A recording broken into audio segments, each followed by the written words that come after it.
All right, let's wrap up Unit 8 with Section 8.5, Problem Solving with Trigonometry.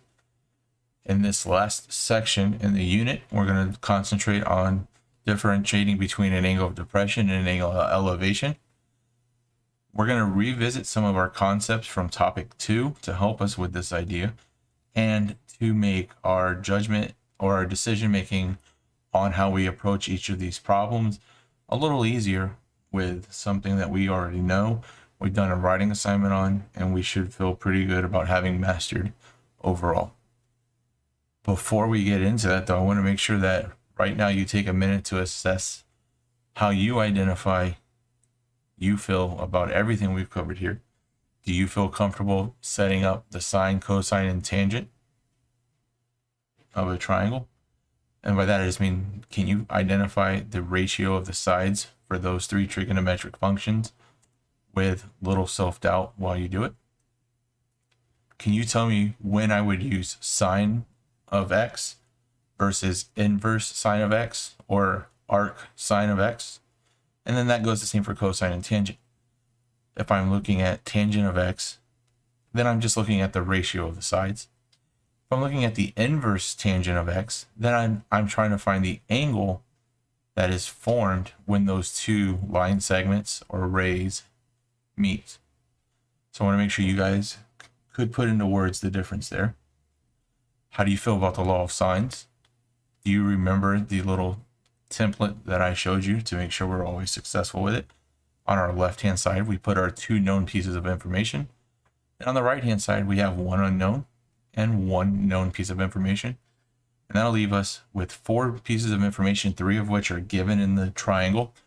And that last one is that variable that we're solving for. How do you feel about the law of cosines? Can you come up with either all three of them or all three forms? Or did you prefer my x squared equals y squared plus z squared minus 2 times x times y cosine of x? So we know on the outside is where our unknowns go, and our knowns go in between our potential unknowns. Do you feel comfortable making sure that you know you've placed everything in the right way in the law of cosines and you've gotten it down to one variable every time you're going to use it? Do you feel comfortable knowing when you can and cannot use the law of sines and when you can and cannot use the law of cosines? If you're saying no to any of these or you're not confident on these, go back through your notes. Let me know what I can do to help you switch from a not so confident to a definitely confident before we get to the day of the test. Again, really quickly, we have our picture from 8.1 when we copied all of the vocab.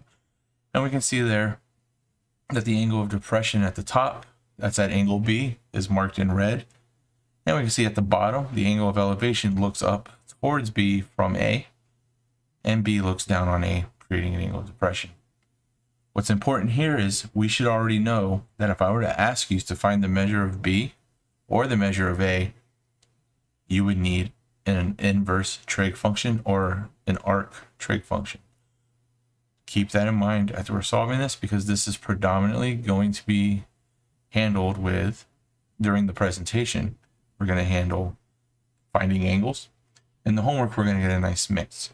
We have 14 slides today. We're on number 2 right now. The last 4 or so, concentrate solely on your homework. If you're watching this in the 2020-2021 school year, check the description to get your participation points for today, so I know you've made it at least this far into the video. And friends A and T are trying to meet up to do something together today. Friend A has not made it up the stairs yet, but they are vigilantly looking for friend B. If they scan the horizon, their line of sight will be here. And that is what we call our horizontal, right? That is looking straight ahead. What does friend A see? Now, they hear friend T talking, so they look up. Without moving their head, they just move their eyes to look up. That means from looking straight forward to here, their eyes are raising upwards or elevating, causing or creating an angle of elevation, right? So friend A looking straight forward, here's friend B, and their eyes flip up to see if they can find friend T, and they've created an angle of elevation in moving their eyes in that manner. They spot friend T by following this line, and then friend T, here's friend A calling. Friend T thought, let me go to the higher ground and look out to see if I can see them further away, right? This is their horizontal. They hear friend T's voice, and their line of sight drops from here to here until they meet friend A's eyes. This is our angle of depression.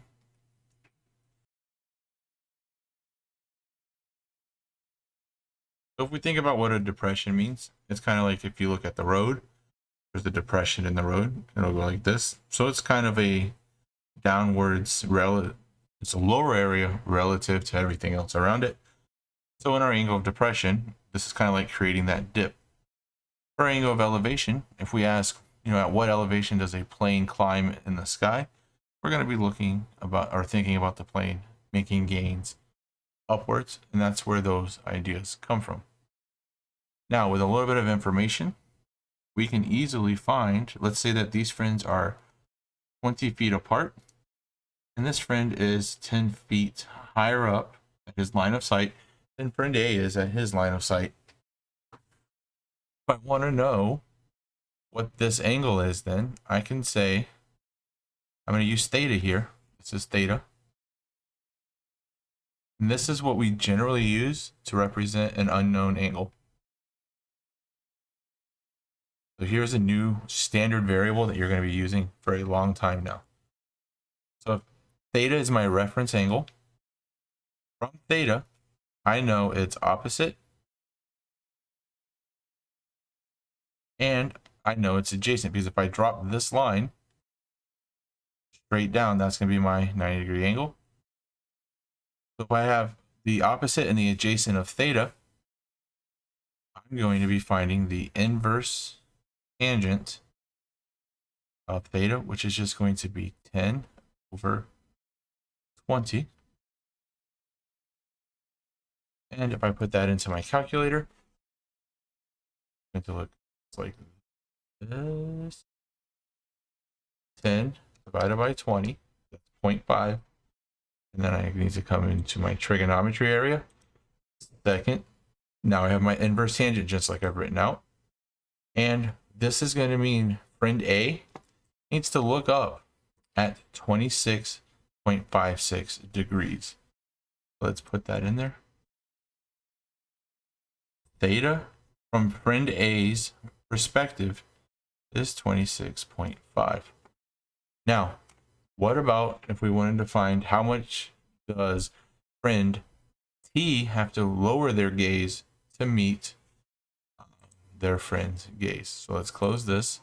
Let's clean it up a little bit just so we can see a little bit better. We no longer need this information for this theta. Our theta is going to come over here. And I'm going to change the color so we can see that we have a change. I'm going to go with green. So this time, and this is where it gets a little bit confusing. And I've even had teachers say, don't teach this part, because it's so much more difficult than it really needs to be, but we have a hard time understanding it. And this is where I'm going to say the importance of topic 2 really comes into play here. When we look across the horizon, our gaze is going to be parallel, right? If this is the, let me draw the ground. So friend A is standing on the ground. Friend T is standing on some sort of platform. These lines are parallel. If I'm standing on the ground and I'm looking straight ahead, that's parallel.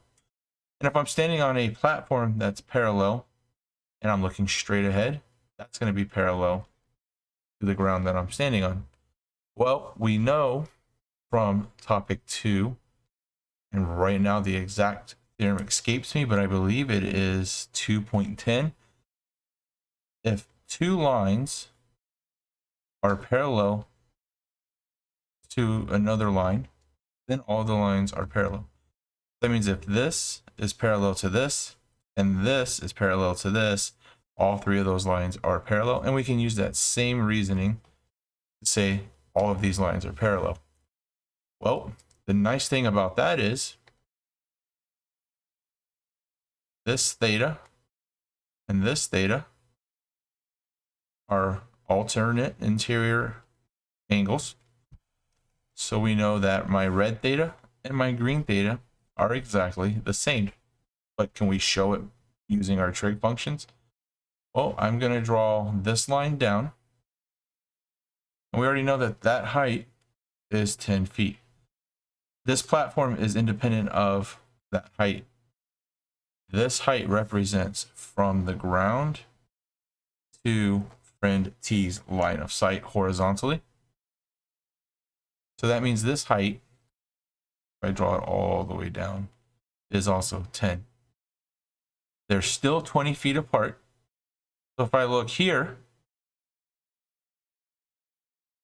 my horizontal is also going to be the same. So this is 20 here. And now you can see I just have the same triangle 2 times. And obviously the tangent inverse of green theta is still 10 over 20. It's just going to give me back the inverse tangent of 10 over 20 again. So these angles are exactly the same. This is the easiest way that I can think of to reason through all of this. And as we do more examples, it'll start to make more sense. But another way we can do this, and I want to spend the time on it just so you guys can see your options, is if I clear all of our information and start with a totally new problem. So here, the challenge is find tail theta without any extra information, and we can't use any tools from anything outside of chapter 8. This means we can't say that these are parallel. That's topic 2, out of bounds. One way to find your angle of depression, that is if I start at this vertex and I know that that's my horizontal view, what is this angle right here? And this is where everyone's always telling me don't teach this in geometry. So let me just show you what we can do here with no other information. If we started geometry in this course with trigonometry, can we find tail theta with no other information? Well, yeah, let's do it. So I know we do have some prior knowledge. Let's say that we learned this in our pre-algebra class. If I have a line and I drop another line straight down, that's going to make a 90-degree angle. And I know if I add 2 numbers together, they're going to add up to whatever they're restricted by. So if I go from here to here, touch this line, and then I go from here to here and I touch the line, then I know green theta plus tail theta is 90 degrees. All right, you can see that this angle added to that angle is going to be 90 degrees. Well, if I want to solve for blue theta, I can subtract green theta from both sides. And this is going to give me a new equation. Let's put this in black so we can follow with just the colors that are relevant to their part. This is going to give me tail theta is equal to 90 minus green theta. So I can, in this right triangle that I'm given, find green theta, subtract it from 90, and it'll give me my angle of depression, or blue theta. A lot of extra work when we can just use stuff from from topic 2, and know that our alternate interior angles are equal. And we could have just found our tail theta down here like we did before, and then they'd be alternate interior angles, but that's out of bounds and that's not allowed right now. So we're coming at this with basic knowledge of angles and stuff, but nothing that none of the geometry theorems that we learned. So to find this, I need to find green theta. Well, looking at green theta, I know the opposite. I have no idea what the hypotenuse is. So that means I know that this is opposite green theta, and this would have to be adjacent to green theta. This means to find green theta, I need the inverse tangent. Oh, I wrote that one wrong. And that's going to be equal to the opposite over the adjacent. Now let's solve for that by simply pressing 200 divided by 30. And then press second tan. And I get green theta is 81.46. If I come back up to here,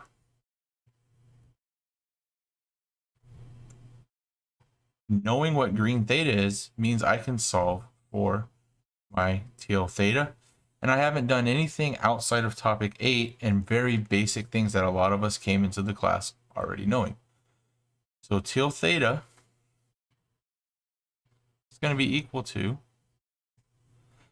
90 minus the inverse tangent of theta when its side ratios are 200 over 30. I need to change that theta color just so we know which one we're referencing. That is my green theta. And you can see here, tail theta is equal to 90 minus the value of green theta. Well, inverse tangent of 200 over 30 tells me my exact value. I'm not rounding here. So if I want to see the exact value, I'm going to follow these steps on the calculator. I'm going to punch in 90. Oh, we want tail theta now, so let's do that. So on my calculator, the TI-30XA, we have 90 minus, put that in a box so we know it's the button we're pressing, parenthesis, 200, oh, that's not a button on the calculator, divided by 30, close parenthesis. Let me do that now. And then second tan.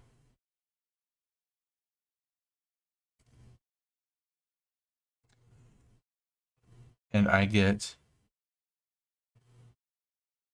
oh, don't forget the equals.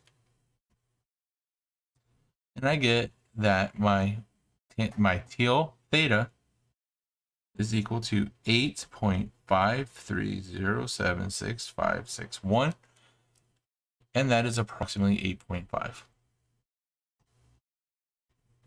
So that's two ways to do it. I hope that the first way I showed you is the way that you prefer to do it, but that is your angle of depression. It's a lot more work, and I honestly can't think of a time where we can employ our previous knowledge and know that we can extend that line straight out, find alternate interior angles, and go ahead and just solve this down here.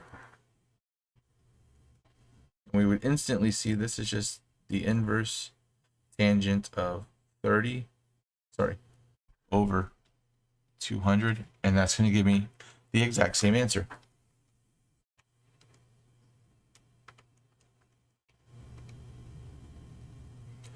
So it's up to you guys to choose how do you want to do it. Do you want to go through all of these steps and do it the classic way? I'm going to say no, and I don't encourage you to do it. Efficiency and understanding, not in that order, are our goals in this class. Let's make sure we know exactly what we're doing and why we're doing it, but let's use the most efficient route to do it. And if you want a real world parallel to that, for every student that's tried to come up the stairs outside of the math department during our one-way flow that I've turned around, every one of you's experienced the difference between solving for this angle and using it to apply to this angle versus all of this, right? I understand that if you're coming from Mr. Fernandez and you need to come to my class, That is the longest walk in the school. And that way you're doing the classic angle of depression move, right? You're doing all of this work. But if you're coming from Mr. Joensen to my class, that's really straightforward and really easy. And nobody's having any gripes about that. No one's even trying to go the wrong way unless they're trying to go to the restroom. In that case, this is like the boys coming from Dr. Clifford's room, going to the restroom, and coming to my room. Everyone's happy with that path. So keep that in mind when you're setting up these problems and choosing how to do them. So let's just look at one, written out all the steps, just so we can read it together. What we're looking at here is a little girl at the top of the slide. She's going to slide down to this guy waiting for her down here. She looks slightly terrified. What we want to do is find out what angle is she going to be dropping at. Then we can kind of offer her some words of encouragement or support her at moment of terror, as this slide may be deep. So the first thing we're going to do is from her reference point, draw a line straight out. That's her horizontal gaze. We're going to say if she's really scared, looking at the horizon helps. If you're not looking at how quick it's about to come down that aluminum slide, how quick drop. Now, young man, yellow shirt down here is offering her words of encouragement. So her eyes are going to down and make contact with him as he reassures her that it is come down the slide. So step 2 is draw a line from the child's line of sight to the child. Imagine the child is now looking. She didn't want to look down, scared. She met with words of encouragement, young man, and now she's starting to act. What we want to do is ask ourselves, at what angle little girl slide? You already know it's an angle of depression. So to do this, we're going to say find the measure of the angle between the lines, right? That goes from here to here. If we do that, the information given, the length of the slide is 12 feet. And the height from the girl's gaze, horizontal gaze down to the boy is 10 feet. We're going to create a right triangle. Here we have the opposite and the hypotenuse. We're going to use sine. But since we're looking for an angle, be inverse sine. When we put this in, we're going to see she's dropping at 56 degrees. Now, set this up as if we were going to make a reasonable judgment on whether or not this is a safe slide. I actually have no way to base what is safe and not safe, or what would seem terrifying as I look down. Let's just assume that this is a slide and she's not terrified and she's going to enjoy it as she's. Now, let's set this one up. This is where I keep saying always use a diagram. That one right here. The one. If I try and use this picture that I have, it's so hard to understand what we're actually looking at. So let's read it and let's see if we can interpret it. Then we're going to do judgment like I'm doing in class, like airplane extra credit. What would it that bolt? So we have Benito, and he's aiming for the center of a target from a distance of 70 meters. Benito shoots an arrow at a 0.055 degree angle of depression below the center at the yellow circle. We have something diameter of the circle is 12 centimeters. So we already have our first red flag on how we're going to approach this. This measurement in centimeters, this one in meters. Can't do that. We need to convert one to the other. I'm going to recommend that we convert meters to centimeters. Problem. Talk about some other things. Benito is aiming for the dead center of the target. That means the arrow travels from here to here. Right? Here's Benito. Oh, as soon as that arrow fires, Gravity is going to start pulling it down until it hits the ground or the target. So Benito is hurting himself by aiming at dead center. And what he really has is just the radius of the yellow, half of the diameter.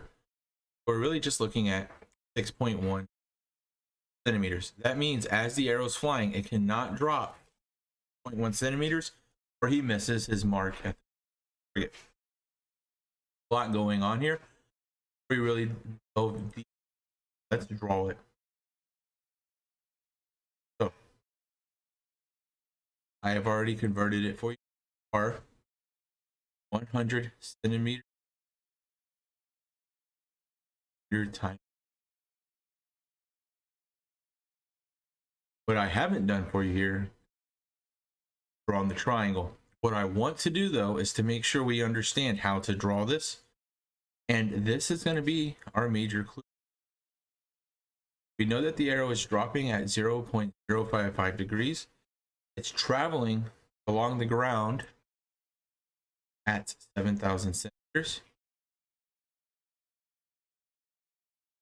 We're looking at this. 7,000 centimeters is the distance across the ground. Here's my angle of depression. Remember, the arrow is falling towards the ground at 0.0 degrees. We're aiming at a target.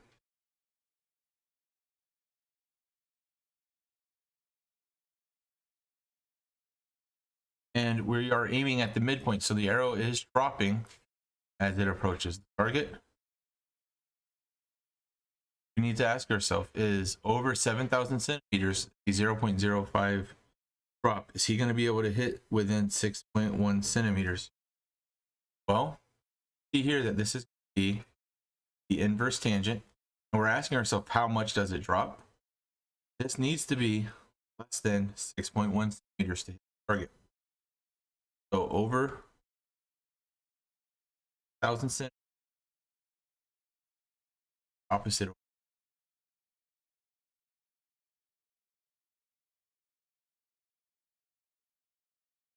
Make it drop fast. Isolate the x. We're going to multiply both sides by 7,000. And you'll see here that this is exactly what we end up with. And we can see the answer was 6.72. So if x is equal to 6.72, I can plug it into this inequality, and I can see that this is definitely not true. 6.72 is not less than 0.1. So Benito is hitting over here, and he does not make the mark that he needs to be successful. So let's see if we can start playing with numbers and see what angle would give him the result that he desires.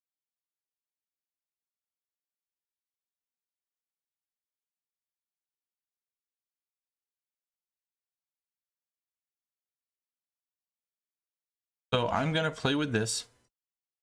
Now in the airplane, we were increasing our angle so we can get over the mountain. Now we need to decrease our angle if we can hit the target. So this time I'm going to say arrow isn't dropping 0.555. I'm going to say it's dropping at 0.005.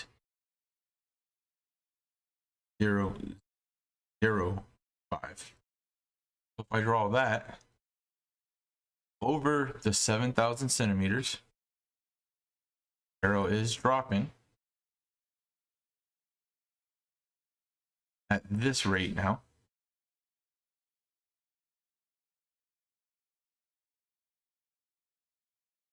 Going 7,000 centimeters. Our question is x less than 1. And we're just going to draw this again so we kind of have a reference.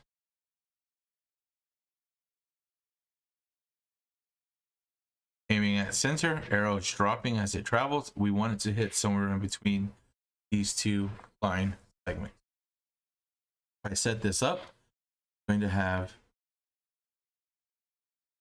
tangent. Some of you will already know exactly where the 3 zeros, 5 equal to over 7,000. That's going to give me 7,000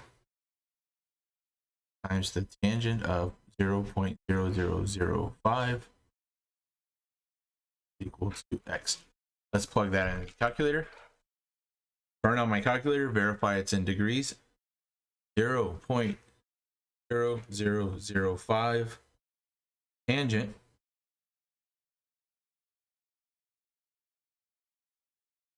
times 1,000.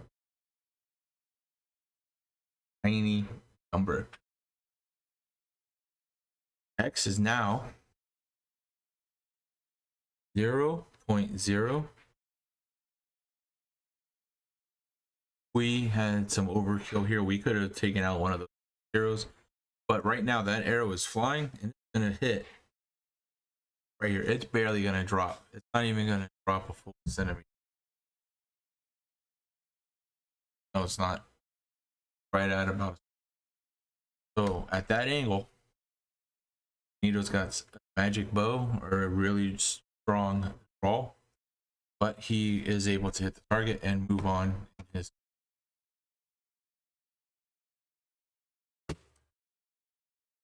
All right, let's move on to some homework problems. Right here it says find the value of x, and I have an angle of depression here. What I'm going to not do is all of that complicated stuff we just did, and I'm going to use my knowledge from topic 2 and knowing that if these two lines have a slope of 0, they are parallel. This one and this one both have 0 slopes, so they're parallel. That makes my hypotenuse of this triangle the transversal. And what I can do there is drop this down, and I have a rectangle where my hypotenuse is not only the transversal of two parallel lines, it's the diagonal of a rectangle. That's going to help us immensely because on a rectangle, we know opposite sides are congruent. That means this is also x. And right now, in reference to 43,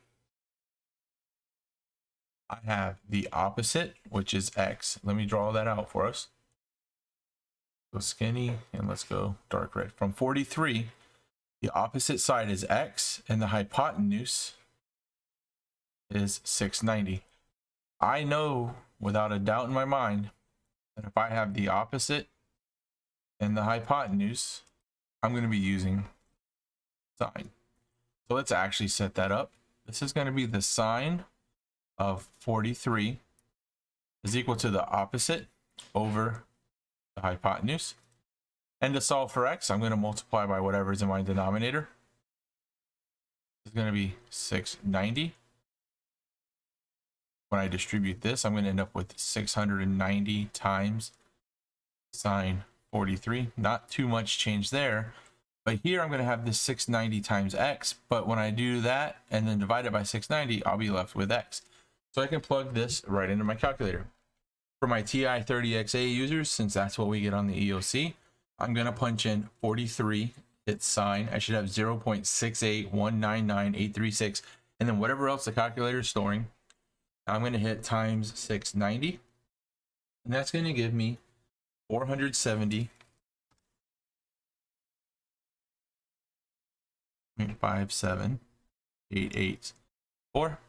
It doesn't say where to round. Let's just do to the nearest tenth. X is approximately 470.6. All right, I want to make sure we cover this one because this one's going to require us to read this, interpret it, and then draw it to make sure we have it right. Let's go with the highlight first as we read through it. A train track through a mountain is 600 feet long and makes an angle of 1.6 degrees with the horizontal. What is the change in elevation? Let me change that to be what I'm actually trying to answer. What is the change in elevation from one end of the tunnel to the other? So I'm going to use my information in red to solve for my information in green. Let's draw this first. I know a train track through a mountain is 1,600 feet long, and it's making an elevation of 1.6. with the horizontal. So the ground, if I keep the reference of the train's normal motion, is horizontal. And I'm trying to find out how much is the change in elevation. So 1,600 feet long, that's going to be down here. Let's write this a little bit more clearly. It makes an angle with the horizontal. That means coming up from here, I am going to always be moving up by 1.6 degrees from the ground onto the railroad track. And wants to know, what is the change in elevation from one end of the tunnel to the other?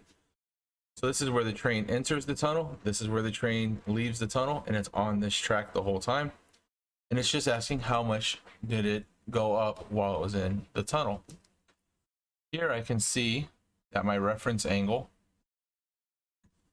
is 1.6, and I know the side opposite. I have no idea what the hypotenuse is. So that means I know opposite of my, let's call it T for train. I don't know my hypotenuse, but I do know that if I don't know the hypotenuse, I do know this is the adjacent of T. And now I'm looking at the opposite and the adjacent, so I know that this is going to be the tangent of 1.6 is equal to x over 1,600. I'm going to go ahead and start solving for x here. And this one's pretty easy since x is in my numerator. I'm going to go ahead and multiply by what's in my denominator. It's going to give me 1,600 distributed in. So I'm going to have 1,600 times the tangent of 1.6. And then when I distribute this in, I'm going to have x times 1,600. But if I multiply something by a number and then divide it by that same number, I'm going to be right back where I started.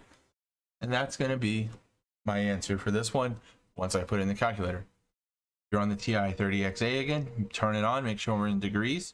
Go ahead and put that 1.6 degree angle, hit tangent. You're going to get a really small number here. It's going to be 0.0279, and everything else the calculator stores. Don't clear it, don't round it. Go ahead and hit times 1,600 for me.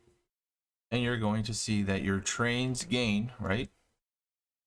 It went up 44.69204 feet as it passed through the tunnel.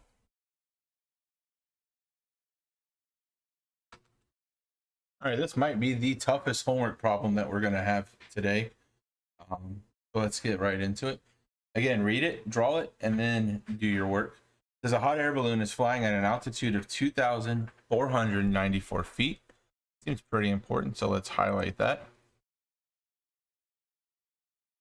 And we have a vocab word here, but it's not being used in the mathematical sense. So we have to make sure we understand the difference. Now we have, if the angle of depression from the pilot in the balloon to a house on the ground below is 35 degrees, how far is the house from the pilot? So that's what we're trying to find out. How far is the house from the pilot? So red's going to help us set up our problem, and green is what we're actually here looking for. So to do this one, I'm going to go ahead and draw out, let's get out of green. My pilot's going to be up here at this point, and my house will be down here at this point. And what it's saying is the pilot looks down. Here's his horizon view. And now he's going to look down. And as his eyes sweep, how far is it before his line of sight is on the house? Well, we know this is 31 degrees. And what it's asking is, how far away is he? So let's put that in black so we know that's what we're solving for. And we need to know how high up in the air is he. That is 2494.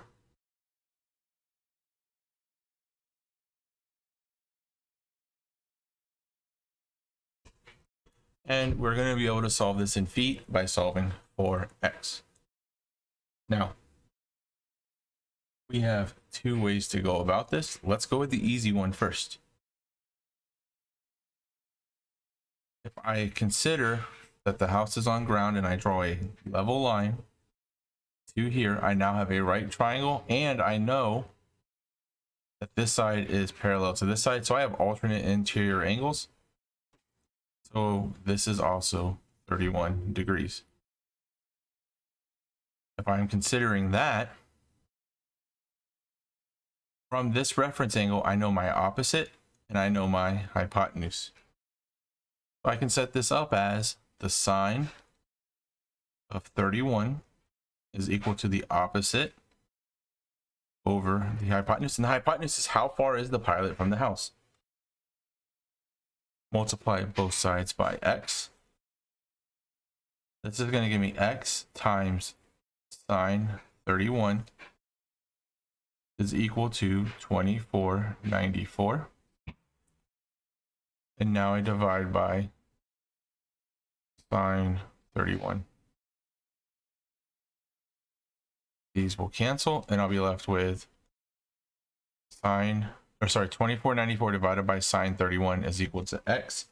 And if I put that into the calculator, I have 2494 divided by 31 sine equals 4842.3. So we're just going to say he is 4,842 feet away from the house. So he's 80% of a mile away from that house right now, roughly. All right, guys, I couldn't do homework examples without giving you one that uses theta as our unknown angle. Remember that theta, this one right here, is just a variable used in place of angles.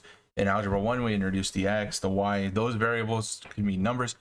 Typically, now that we're going to be mixing variables with angles, we're going to stick with theta as our missing angle or our unknown angle measure. So keep that in mind while you're working these. So let's read this. What is the angle of elevation of the sun when a 40-foot mast? Oh, wrong way, buddy. That's that right there. Cast a 16-foot shadow. Well, I'm going to look at it in terms of theta being my reference angle. And here I can see 40 is opposite of it, right? From opposite of theta is 40. I'm going to identify my hypotenuse because the mast is going to meet the boat at 90 degrees, and I have nothing there. So that means my hypotenuse is unknown. So what I'm going to be left with is my adjacent. If I have opposite over adjacent, that's going to be tangent. And since I'm looking for an angle measure, it's going to be inverse tangent. Now I'm going to plug that into the calculator to find my measure of theta, and 40 divided by 16 hit equals second tan. It's going to give me 68.19859051, and I'm going to say that is approximately 68 degrees.